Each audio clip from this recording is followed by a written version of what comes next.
Impazza la campagna elettorale verso il voto del 25 maggio. Ad Agrigento, convention del Partito Democratico con Giovanni Barbagallo. L'intervento anche di Lupo e di Nello Amel. Davide Saia. Fortemente. Pochi giorni al voto, pochi giorni per convincere gli indecisi e i tanti che vogliono astenersi. Questa è la cornice che racchiude le ultime battute di questa campagna elettorale. Giorni turbolenti e decisivi che per il Partito Democratico hanno assunto le sembianze di un'opera di Kandinskij, pennellate all'apparenza disordinate ma molto chiare nel loro intento, ridimensionare Rosario Crocetta. E se di questo parere sono renziani e cuperliani, di tutt'altra opinione sono i democratici appartenenti all'area Dem di Giuseppe Lupo, area che nella lista europea del PD è rappresentata da Giovanni Barbagallo, eurodeputato uscente subentrato a Bruxelles al posto di Rosario Crocetta, allorquando questo è stato eletto governatore della regione. Barbagallo, da Agrigento per il suo tour elettorale, parla della sua esperienza europea e dei temi che la politica comunitaria deve perseguire. Innanzitutto quella che l'Europa deve recuperare quello spirito di De Gasperi, di Altiero Spinelli, l'Europa dei sindaci, l'Europa dei cittadini, non l'Europa dei banchieri, della tecnocrazia.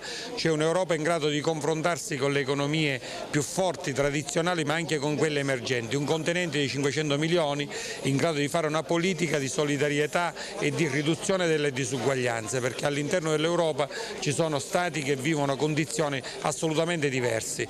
La grande Germania è diventata grande perché ha investito nella Germania dell'Est.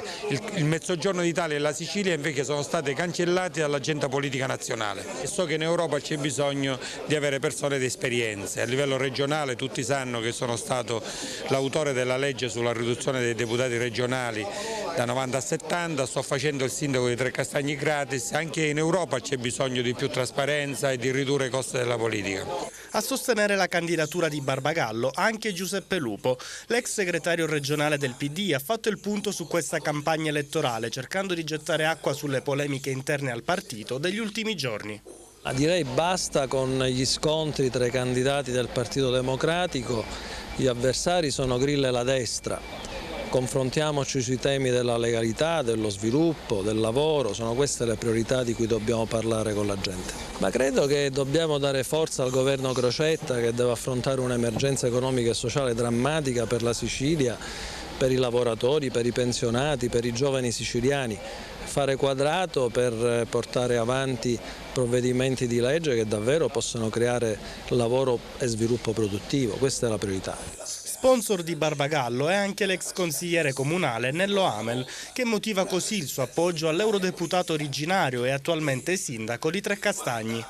Le ragioni sono anche radicate in un impegno lontano. Barbagallo è espressione della Margherita, dei popolari, cioè di un mondo cattolico di sinistra che è stato fondamentale nell'articolazione del Partito Democratico e quindi è già una scelta di tipo ideale. E poi la persona in sé, una persona onesta, pulita, che dà segno di coerenza, che riesce a comunicare con la gente in modo semplice e quindi proprio in questi tempi di grande diffidenza rispetto alla classe politica è uno che merita il voto della gente.